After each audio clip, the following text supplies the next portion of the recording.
Trouble with time. The surface of the lake was ruffled by a light breeze. Sarah trailed her hand in the cool water and gazed up at the cloudless blue sky as Jamie rowed steadily for the island in the middle of the lake. Sarah leant back against the cushions.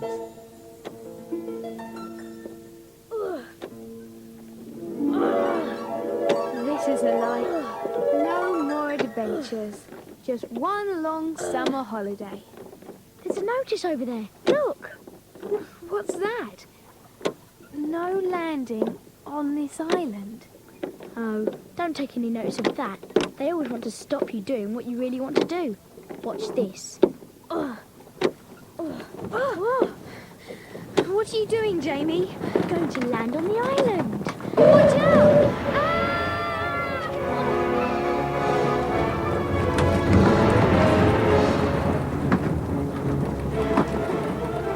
What was that? What happened? Jamie, where are you? I can't see a thing. I'm over here. Where's the boat? Where's the lake and the island? Gone. What was that you were saying about no more adventures? You and your big mouth. It's not my fault. Who crashed the boat into the island? What's the point in arguing? It's cold and dark. We seem to be on a mountain. It's starting to rain, and I'm hungry. That looks like a cave over there. Perhaps we could shelter in it. Now that's a good idea. Let's take a look. It's got to be better than standing out here in this pouring rain.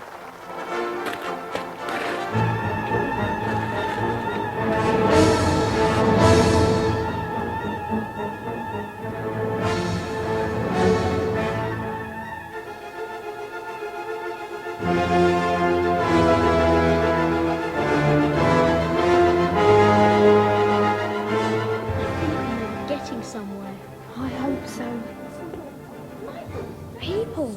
A boy and a girl. You're the one who messed up the experiment. I didn't mess it up. What is this place? It's full of high-tech stuff. And scientific instruments. Some kind of lab, maybe. Shut up. If you hadn't insisted on putting that last sign in the circle, we might have got somewhere. Oh, everything's always my fault, isn't it? I seem to remember it was you who wanted to rewrite the chart. Listen to them. They sound like us on a bad day. What do you think they're doing? Looks a bit like a complicated game of hopscotch. Can you hear something? No? There. There's someone in the passage. Quick, get rid of the signs.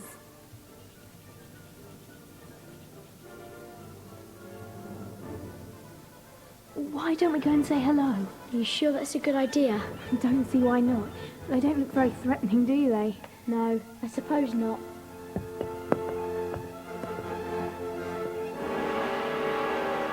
Hi there. Ah, keep away! What's she doing with that stick? I hope she's not going to hit us with it. Oh, lords of time and space! I conjure you to keep these demons away from us. We're not demons. We're Jamie and Sarah. If you're not demons, where did you come from? We came from outside, on the mountain. It was cold and wet out there. We were just looking for somewhere to shelter. No one would be out on the mountain now. It's the night of power. Well, actually, we were boating on a lake. And it was a beautiful sunny day. But the boat hit the island. And we somehow ended up on this mountain. They could be telling the truth. I don't know. Would you mind telling us what date that was?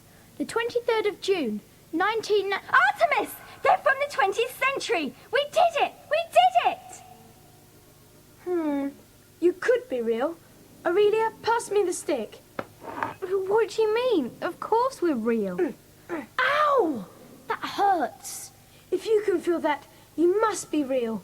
Why wouldn't we be? It's just that we didn't really think we could do it. Do what? I wish you'd stop talking in riddles. We're now in the 23rd century.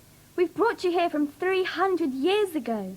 We didn't think we could do it. It's a bit of a shock. It's a bit of a shock for us too. How about trying to get us back again? Oh, we wouldn't want to do that. Or not just yet, anyway. We want you to tell us what it's like in your time. I'm Aurelia, by the way, and this is my brother, Artemis. Why don't you tell us first what it's like in your time and what's been happening since the 20th century? If you insist. Aurelia, you can start. You're much better at history than I am. Well, you know about the Red Death? No. Never heard of it. I suppose you wouldn't have. It was in the middle of the last century. A rogue virus wiped out a lot of the Earth's population. There aren't so many of us left now. And those of us that are still around have some very special powers. At least some of us do anyway. Like what? Well, like psychic and telekinetic powers for a start. Telekinetic? What's that? Anyone knows that. It means moving things about by psychic power. That's right, but our witches are experimenting with moving things, or people, through time. And tonight is the night of power. Yes, you said. And our witches have got a big experiment lined up. But we thought we'd have a go first and see if we could do it ourselves. You keep saying you're witches. What exactly do you mean? We're apprenticed to them. Have been ever since our parents died when we were little. We're very lucky. They're extremely powerful. They're called Maeve, Lissa, and Morgana. Look, we haven't got time for this right now. We should really get on before they come back. As you're here, you might as well help. What are you trying to do? We're trying to bring something from the distant future.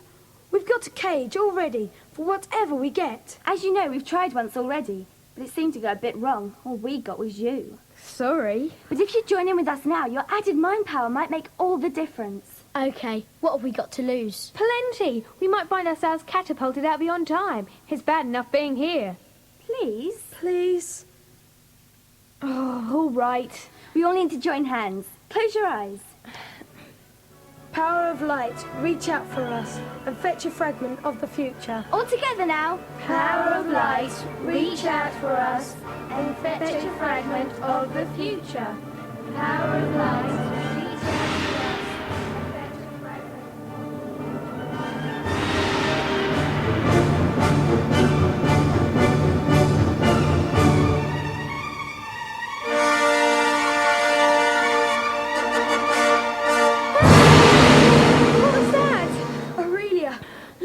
Inside the cage! Aurelia? Where's she gone? The witches! You better hide. Oh no, too late. Artemis, what's going on here? Who are these people, and what is that in the cage? And where is Aurelia? We were just wondering that ourselves. I'm Sarah, by the way, and this is my brother, Jamie.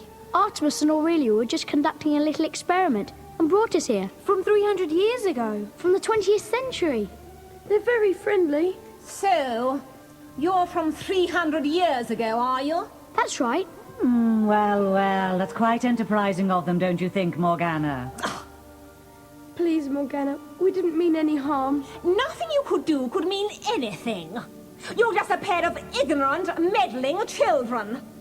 And I suppose that creature over there is the result of yet another of your little experiments. There's no need to be so horrible to him. I think they were very clever to bring us through time like that. And that thing in the cage looks like an aardvark to me. Who asked you to speak? Don't they teach you to keep quiet in front of your betters where you come from? Hold your tongue. Morgana, don't be too hard on them. They're only children. And children will be children. After all, there's no great harm done. No harm done. Don't be more stupid when you have to be. You don't know how much psychic energy they've wasted pulling a couple of rubbishy children and an aardvark through time. We have to find Aurelia. That's the most important thing. Oh, very well. But they really ought to be disciplined. You're too soft on them. Artemis, take your friends in the mobile and go home. With any luck, Aurelia may have been transported there in your last experiment. Yes, Maeve. I'll do that straight away. Come on, you two. Coming. What's a mobile? You'll see. It's out on the mountain. Follow me. They must be No, listen, Morgana, you always go so extreme about it. Children are children, aren't they? I have had to find Aurelia. For goodness sake, Morgana.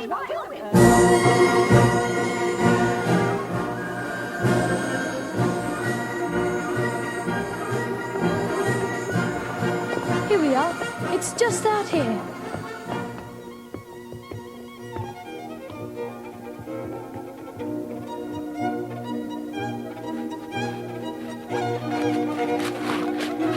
What is it exactly?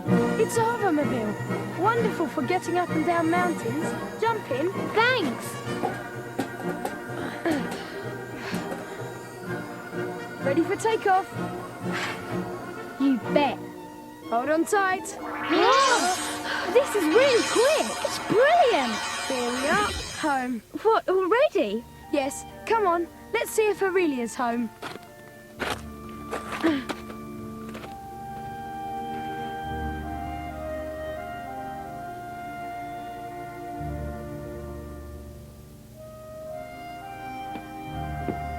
Is this your house? Oh, we don't build houses anymore. Too expensive to heat. No, this is a dwelling. It's mostly underground. And all the energy comes from solar panels. That's clever. Aurelia, are you there? Aurelia? Doesn't sound like she is. I wonder where she could have got to. Any chance of something to eat? Sure, help yourself. Freezer's full of stuff. Just put something in the microblast and count 5. You can put something in for me while you're at it. Okay. What's this? That? Oh, that's quail. Oh, what's that? It's a kind of synthetic food. It just keeps on growing. We don't have any central services anymore. They gave that up in the 21st century. So everything has to be recycled or self-regenerating. What, everything? What about water and, waste?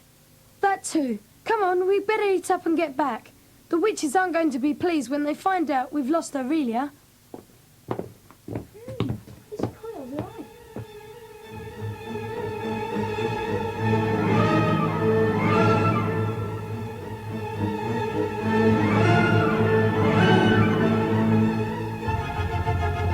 Ah, there you are. You took your time. Did you find Aurelia?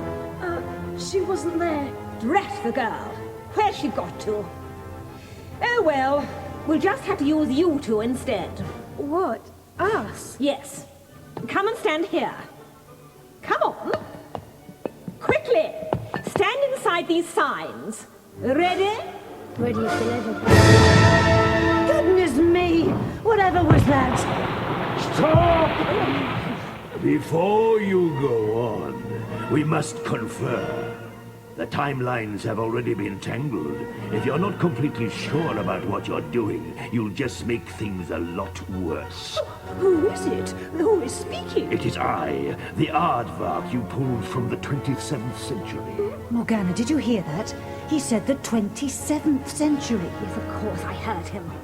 Hardly the shy retiring type, is he? But Morgana, that's much further forward in time than we would ever have dared to hope. And much further than anyone should have tried. Call yourselves witches. Don't you know any better than to meddle with time? Well, actually, it wasn't us who brought you here. It was our apprentices. Then you should have kept them under better control. They have created havoc. Whenever you make a time displacement, the universe splits in two, and a new alternative universe is created. We knew that. And whenever you move something through time, you must put something else in its place. So your apprentice Aurelia has been exchanged for me. No! You mean Aurelia has been shot into the 27th century? Can we get her back? You can't. Not with your primitive psychic powers. You don't know which alternative universe she is located in. Please help us get her back. I will orchestrate the experiment for you. I can read her mental signature. That will find the right universe to switch with. Thank you. Can I ask you something? Go on. Why are you prepared to help us? We don't seem to have done you much good so far. Because I am benign and peace-loving. You don't believe me? Of course we do, dear. Anyway, I'd like to get back to my own time. I cannot survive in your universe. Oh, so how are we going to get Aurelia back? Hold hands and join with my mind.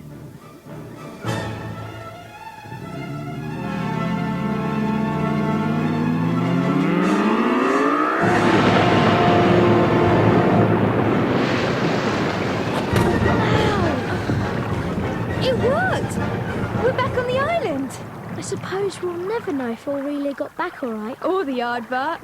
It's good to be back in our own century. The sun's still shining. Fancy doing some more rowing? The boat's still there. Okay. On second thoughts, how about you doing the rowing this time? No way, Jose.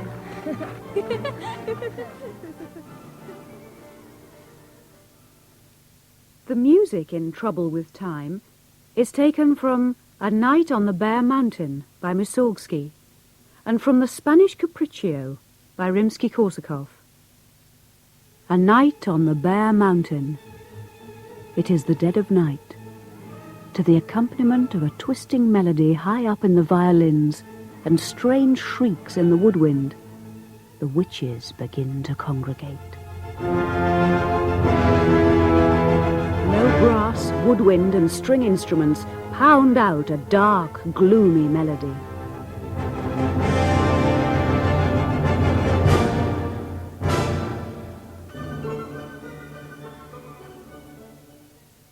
Greeting each other and chatting and joking among themselves, the witches prepare for their horrible celebration.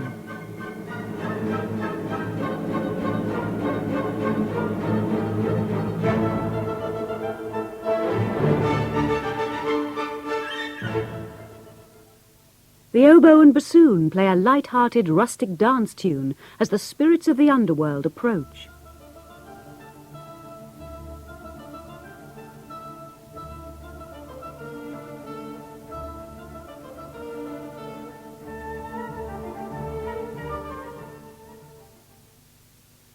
A crashing stroke on the gong announces the arrival of the King of Darkness.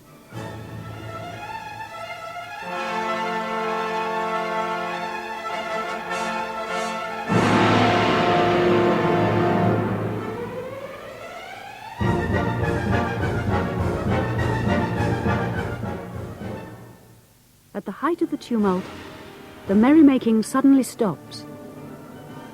In the silence, we hear a church bell. It is daybreak.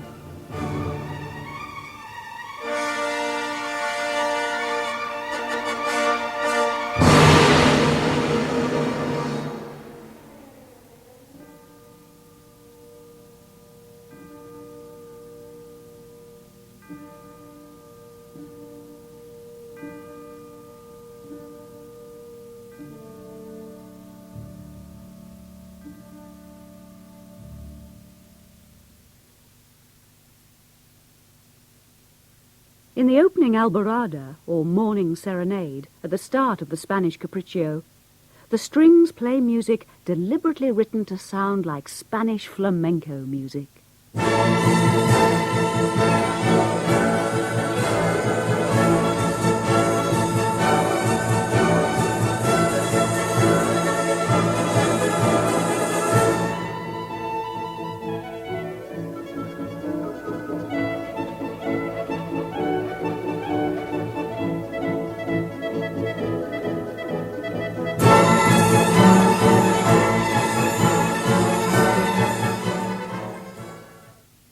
In the second movement, the strings play a broad and powerful interpretation of the opening horn melody.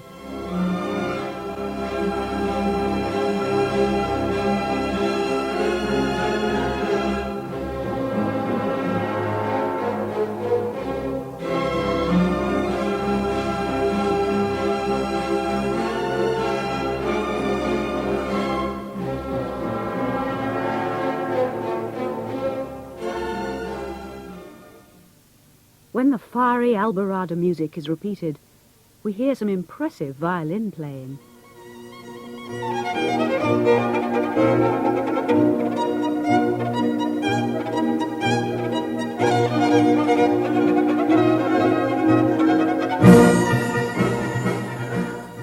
The fourth movement begins with a loud roll on the snare drum, followed by an energetic brass fanfare.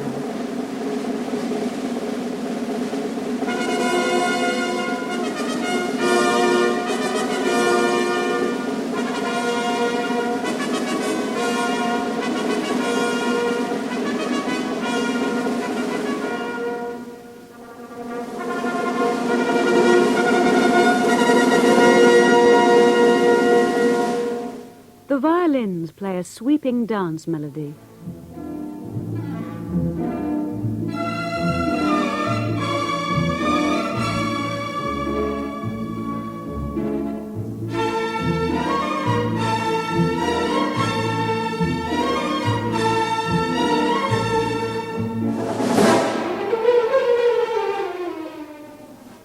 The finale is a fandango. Here at last we hear the sound of the castanets.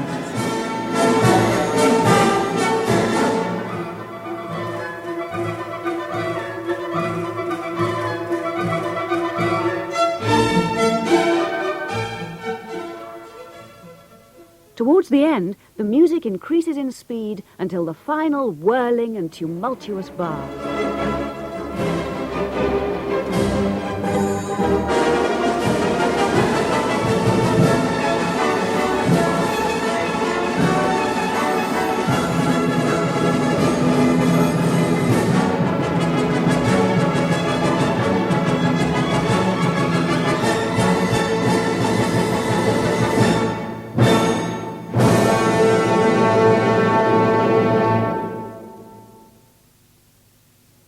These are just some of the highlights of Mussorgsky's A Night on the Bare Mountain and Rimsky-Korsakov's Spanish Capriccio.